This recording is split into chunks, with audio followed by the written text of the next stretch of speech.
Welcome. We are here on day 2 of orientation, and we are going to start right on time. That's what we do at Rocky Vista University. So thank you so much for being here. It is good to see your faces on day 2.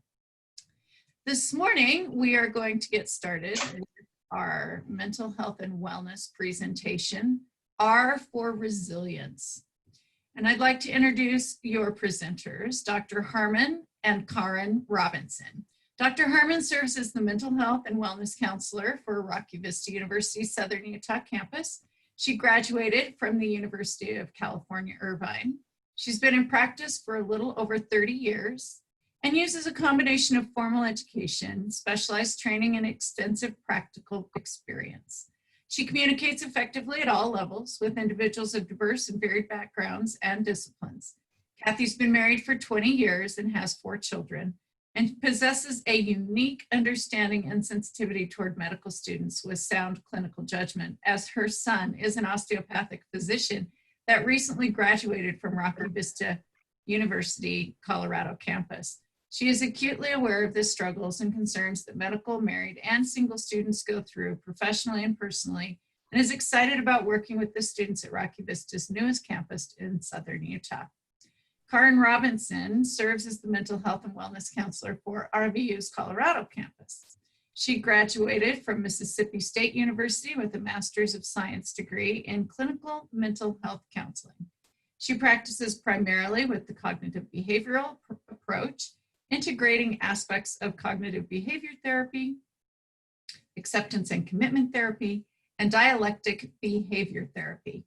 She strives to practice cultural humility, welcomes the opportunity to work with people of diverse backgrounds, and works to create a more inclusive and equitable environment.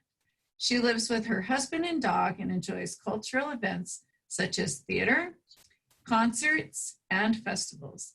As the majority of her clinical experience has been within the context of college counseling, she is excited to serve the students of RVU and to contribute to the success of new medical professionals in Colorado.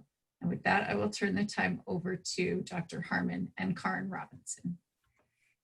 Hi, I'm Kathy Killian Harmon, and I am the therapist over at the Southern Utah office or university. I welcome the opportunity to work with you as you're the first class with MSBS degree.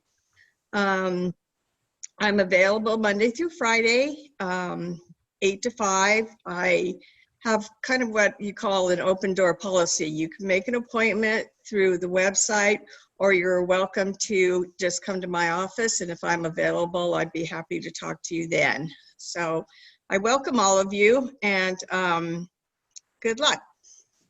Karen?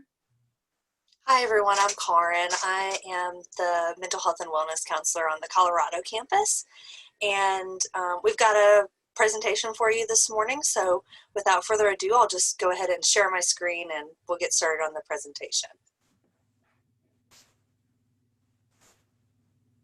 Hopefully you all can see the presentation. Awesome. So we are RVU Counseling Services, and we'd like to extend a warm welcome to you. Like we've said, we've got 2 mental health and wellness counselors, one on each campus. And so the one that's located on your campus will be your primary contact for counseling services.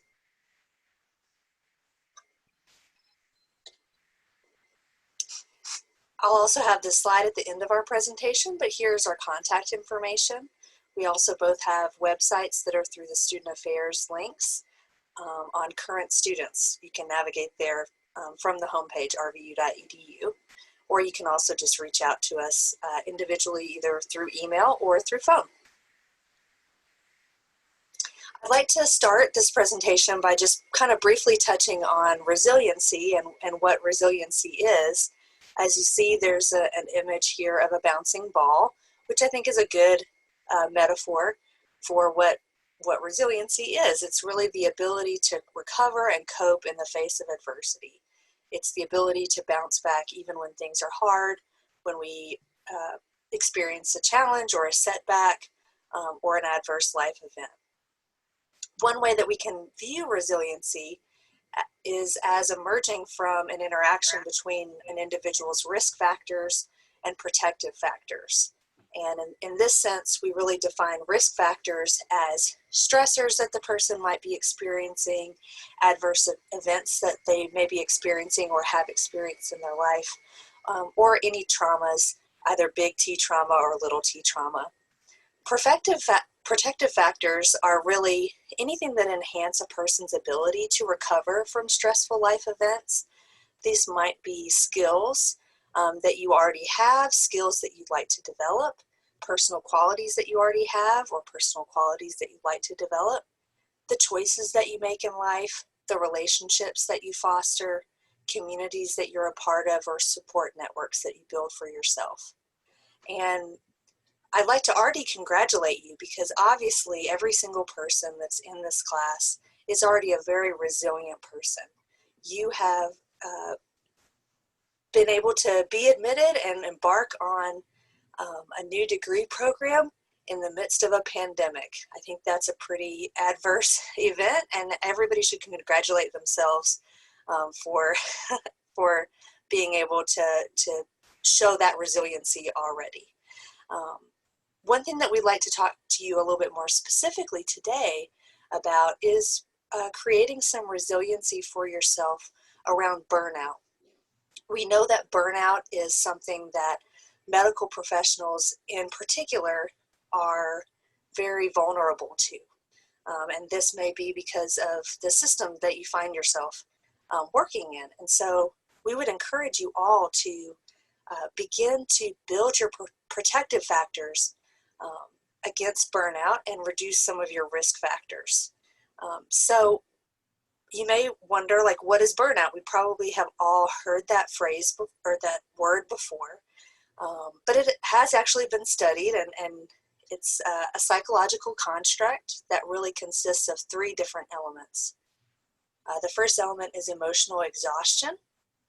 The second element is a reduced personal accomplishment or lack of meaning in the person's life. And third is a feeling of depersonalization. So, you know, either depersonalizing yourself or depersonalizing the people that you're helping. And obviously, we want to really avoid burnout. Burnout is not an inevitable fact of medical school or of being a medical professional or being in the MSBS program. Not an inevitable fact, something that we can definitely prevent. Sometimes we get burnout and stress mixed up in our minds. I think this meme kind of it demonstrates that point. As you can see on the left-hand side, this is a stressed out person. Their eyes are back, their hair is kind of flown back, right? A burnt out person probably didn't even show up for that picture. And so while stress is inevitable, burnout is not. We don't ever want you to get to the point of the right hand of this meme. Yeah, I think that the earlier you catch it, the more control you'll have over it. Definitely. There are some causes of burnout that have been studied. Part of that is excessive workload. Another part is being in an inefficient work environment, having problems with work-life balance, having a loss of autonomy, flexibility, or control, and finally, a loss of meaning in one's work. So just as Dr. Harmon just said, knowing the signs and being able to intervene with yourself early before it really gets to like a full-blown burnout is key. Here are some signs. Mood disturbance, so this would be, just being in a different mood than you normally are, being more negative, more angry, more sad, more numb. Feeling fatigued, so, this might be physically fatigued and also emotionally or cognitively fatigued. Having a disruption in your sleep, whether that is an inability to get to sleep or stay asleep, or sleeping a lot more than normal or having nightmares or disturbing dreams. Having physical symptoms such as headache, GI distress, new pain. Having difficulty concentrating. You can see why burnout would really be a negative thing if you're trying to study and be a successful student. Irritability is also a sign, and a decrease in self-esteem or self-confidence. Increase in a person's use of alcohol or other substances might also be a sign that a person is feeling burnt out. So what do we do about that? Thankfully, there are a lot of things that we can do. One of the biggest things that we can do is to engage in self-care. And sometimes maybe people who want to sell us things want to say that self-care is all like fun and rosy and relaxing. While self-care can be that, self-care can also be hard. It can also be something that is not very easy to do, such as, making sure that we're exercising even when our schedules are very, very busy, making sure that we're taking care of our nutrition, that we're prioritizing sleep, that we keep up with our hygiene, and make sure that we're being hydrated and drinking enough water. The next one, relationships, is also very key. And as you may have experienced before in your academic life, sometimes when you're in a very rigorous environment, we might have a tendency to kind of push off relationships to the side. And we would really encourage you to make time to invest in your relationships, make time for the people who you love and care about in your life. Next is meaning making. So this is different for every person. This might be spirituality, it might be religion, it might be journaling, it might be spending time in quiet reflection or going out into nature and having gratitude and appreciation for the environment. Anything that helps you to kind of feel connected to something bigger than yourself. Might be volunteerism. Anything that helps you to stay connected with a purpose in your life, a meaning for your life, can be a huge protective factor for you in fighting against burnout. And Karin, I think it's important to note that self-care is going to be different for everybody.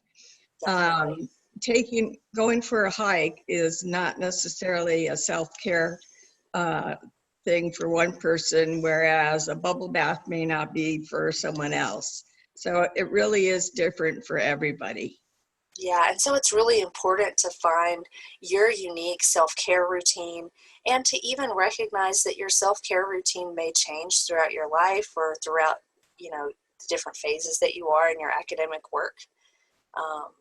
And so to just touch base with yourself, how does your self-care routine look right now? Where do you see the gaps? Where do you see the challenges that you might face in keeping that routine while you're in school? And definitely making sure that you are personalizing that plan for you. Lastly, it's really important to reach out for help. And thankfully, we have services that are here for you and that are free and confidential if you'd like to reach out for help, either as a preventative measure or if you're seeing, any of these signs that we talked about earlier in the presentation. Dr. Harmon and I are definitely here to help you with that. As I said, all of our services are free and they're confidential, not part of your student record. We do practice on a short-term model, so our services are not unlimited, but we do also practice referral services as well. So if you, for instance, need something that Dr. Harmon and I are not able to provide you, we're happy to provide you with a warm referral to an outside provider that can take care of your need. And Karin, can I add to Sure. that? Our services are for not only the student, but also the student's family members. So if it's a wife or a significant other, our services are available to them as well. Yeah, definitely. Sorry. No, that's a very good point.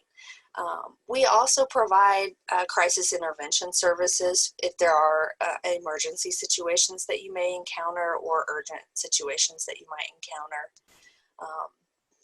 both Dr. Harmon and I have online systems for booking appointments with us. And as Dr. Harmon mentioned before, we both pretty much have a flexible policy on if needs arise and we are available, we will step in and help you during business hours. So all you need to do is to contact us. One thing to note right now is, where we are with the pandemic, all of our services are being delivered through telehealth. So that either means through the phone, or we both use video chat platforms as well to deliver services. So right now we're not actually in the office for you to pop in. Once we come back to the office, feel free to pop in and see us. Otherwise, contact us and we will set up a way to either talk to you on the phone or video chat with you. You can also check out our website for self-help resources, for links to great websites, or different kind of resources to check out if you'd rather go that route first. Our business hours are Monday through Friday, 8 to 5 p.m. And so just keep that in mind as well.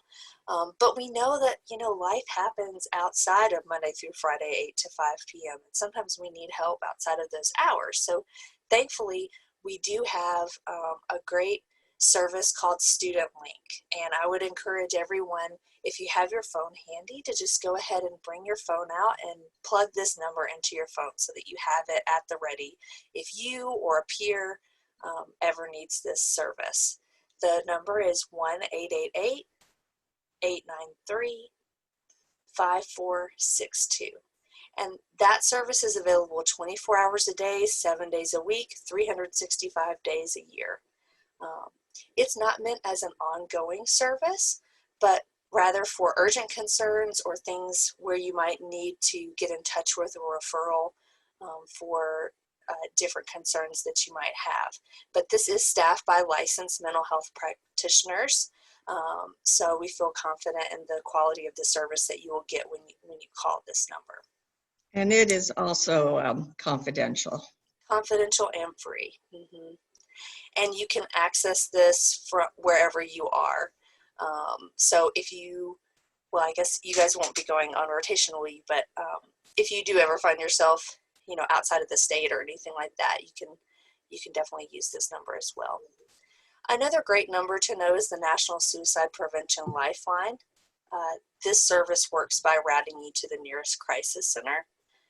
And so feel free to also note this number as well, 1-800-273-8255. There's also a crisis text line that can be reached by texting 741-741. Or as always, if there's an emergency, you can call 911 or visit your nearest emergency room. We hope that you don't have to utilize any of these services, but it's always better safe than sorry. At this point in time, I would love to open up the floor for any questions that you all might have. Definitely, if you'd like, write down our contact information. Feel free to contact us. If you don't feel comfortable asking your question in a large forum like this, feel free to just contact us individually, and we'll be happy to answer your questions. So if you have any questions, maybe can you type it in the chat? Would that work? Is that what you guys have been doing before?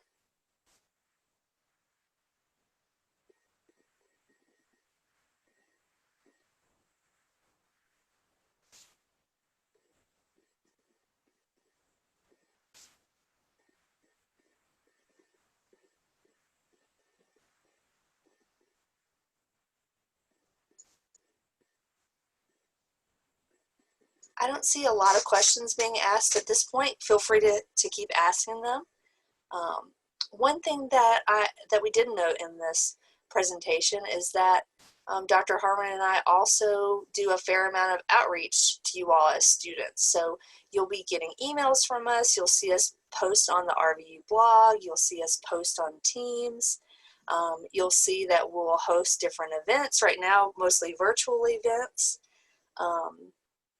Coming up here in just a few weeks, we will have an event called Let's Talk, which is really designed to be an open forum for students to come and talk about what their experience is, talk about maybe with each other different ways to manage the stress of school or anything else that you might be going through.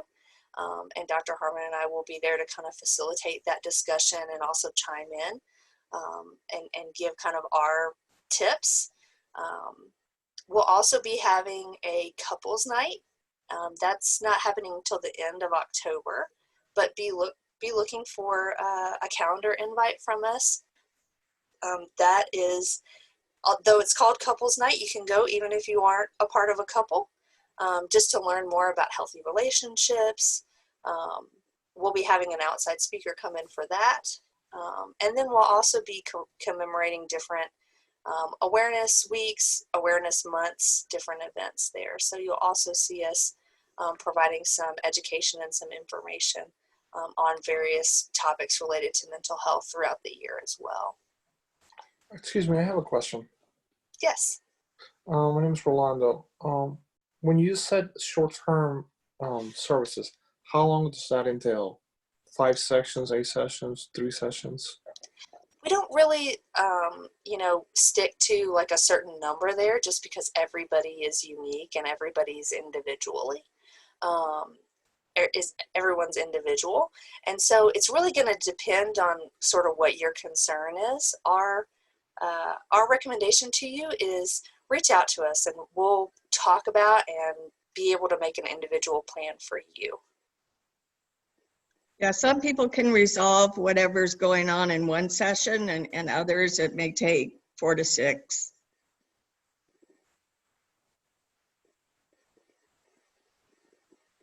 Thank you.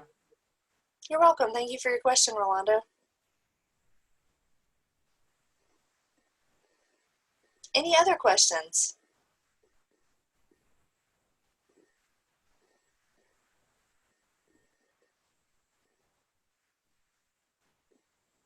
Dr. Harmon, would you add anything about any of our services or anything that we have upcoming? I don't know if I'm forgetting anything. No, I think you've got everything. We've got quite a few things coming up. I know, isn't there a mental health support group or different mental health support services done by the peers on each campus? On the Southern Utah campus, we have a mental health support group that I advise on, but I am not included on. It's run by the peers, and it's open for anything. Anybody can go and talk about whatever they want to talk about. It can be about school, it can be about relationships, it can be about anything, but it's run by the peers. And if something comes up that they need advisement on, then they'll come to me. But yeah, there's that one group. I'm not sure if the other group is the one for significant others and children. I'm not sure if that's up and running, but I know the one on Wednesday nights at 7 o'clock is. Right now it's virtual, but when we go back to campus, it's run in the first room in the library. And on the Colorado campus, we do an individual peer support program. And if you are on the Colorado campus Teams page, which I believe you all should be either already added to or will be added to very shortly, you'll see a channel for the peer support office. And so you can find out more about that information through going to that channel. They are up and running and have office hours right now. I think hearing you talk, Dr. Harmon, something else also occurs to me that is a frequently asked question, and that is, can you go to the counselor about stuff that is not related to school? And the answer is yes. We're here for you as a whole person, so your concerns may relate to your academic work. It may be something that's completely separate, and we're here to talk to you and help you with whatever it is that you might be going through. whether it's related to school or not. And the records that Karin and I keep are completely separate from your academic records. So nobody will know that you are seeking mental health. Yeah. I see one question coming in that says, how long does an appointment last usually? We're pretty flexible on the appointment length. We know that you all have very busy schedules. And we also want to make adequate time to be able to help you and really understand your concern. And so most sessions are 45 to 50 minutes long. But if you're pretty pressed for time, usually we can make anywhere, within the 30-minute mark work. Anything less than that, it's kind of hard for us to really be able to help, just because we need to sort of wrap our minds around, what is actually going on. So for instance, on my scheduled appointments are 50 minutes long. I don't know if you operate any differently, Dr. Harmon. No, mine's the same. Yeah. And that's pretty standard within mental health appointments. Thank you so much for your question.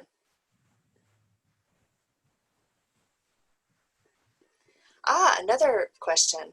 If we notice our peers experiencing burnout, how do we recommend we speak with them about seeking resources, especially if they're resistant? I think that's a really great question. And it also points to another thing. We are open for consultation.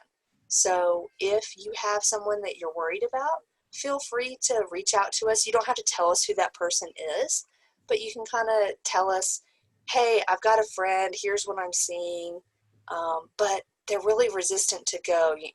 They're saying X, Y, and Z. And we might be able to give you some tips about different things that you might say. I'm hesitant to really, make blanket statements about that just because everybody is different.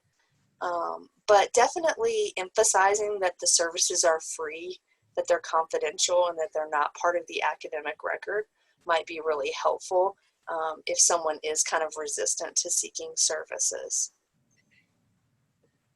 Yeah, you can always come to Karin and I, and we will help guide you through that process with whoever you're concerned about. For sure. Another question, if someone has experienced burnout, are they more likely to experience it again? Does the exposure to burnout make it more likely to burn out again? Are you aware of any research about that, Dr. Harmon?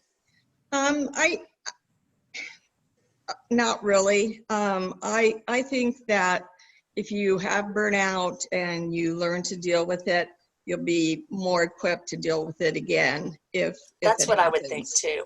Yeah. Yeah. So you'll continue to learn and work more effectively with the problems that you have. Yeah, I don't have any particular research that I can point to, but just that, if someone has experienced burnout and then has, come back from that, has been able to pull themselves out of it, to build skills, to build resources, to come back out of burnout, I would think that would place that person in a better position if they were to encounter it in the future. So. Yeah. Okay. Well, I'm aware that it's 9:14. Definitely want to be timely. So I thank you all so much for your time and attention today. Thank you so much for all of your great questions. If we didn't get to your question, please feel free to reach out to either one of us, and we will get back to you as soon as possible. Welcome again to RVU. And feel free to come by and just introduce yourself.